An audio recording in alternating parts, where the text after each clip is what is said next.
I was doing some night hog hunting in the woods near my backyard. I was hiding in the tower I had built about a decade ago.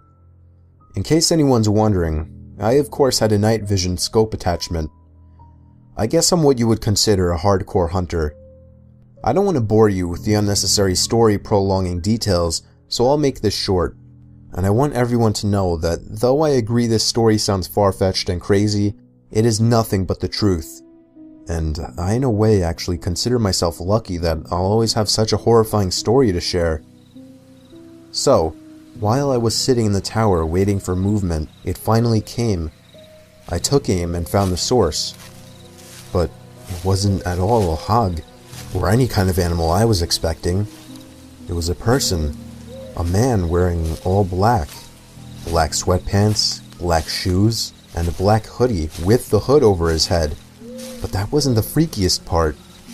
He was dragging a sack behind him. My heart started racing. I was pretty sure I was witnessing this guy trying to bury a body. I continued to watch him, but then he slowed down, and I swear to God, it looked as if he turned his head up to me.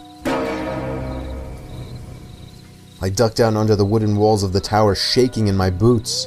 Yes, I had a gun, but just the idea of using it against a person is horrifying. I lay low, praying to God that he hadn't seen me. It wouldn't make sense if he could, though. It's practically pitch black out here, or at least, that was my logic. Seconds felt like an eternity as I waited for the footsteps in the leaves to move elsewhere, but I didn't hear any footsteps. All I heard was the sound of a foot hitting one of the wooden planks on the ladder of the tower. I felt the entire tower vibrate and shake as there were 2 more steps moving up the ladder. At this point, I was asking myself deep down, am I going to be able to shoot someone? But for some reason, whoever was down there decided not to climb all the way up, as I heard them jump back down to the forest ground and began dragging the sack away. I think I stayed frozen like a statue for at least 10 minutes before even peeking over the ledge again. The coast seemed clear. I had to get home and warn the police immediately. I hopped over the ledge and descended down the ladder. I turned on my pocket flashlight, which in hindsight was a stupid move considering the situation, and ran back in the direction of my house.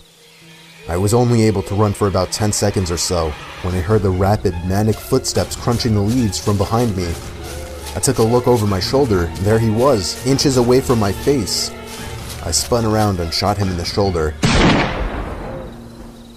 He stopped and screamed in agony, and I took that moment to finish my dash to my house. Again, in hindsight, I should have held him hostage somehow, but that doesn't even matter now. I called the police, who showed up within 15 minutes with a whole search squad, and I led them all into the woods to the exact location where I shot him. There was a faint yet noticeable blood trail spilled onto the leaves which led past the body bag, which the cops seized, and eventually right to the maniac, who was hiding under a log next to a tree. He was arrested and tried for the murder of Jinkwen Sakanaki, a Japanese corner store owner. I don't know the full story behind it, but I do know I won't forget this one for the rest of my life, and I'll also be telling it for the rest of my life.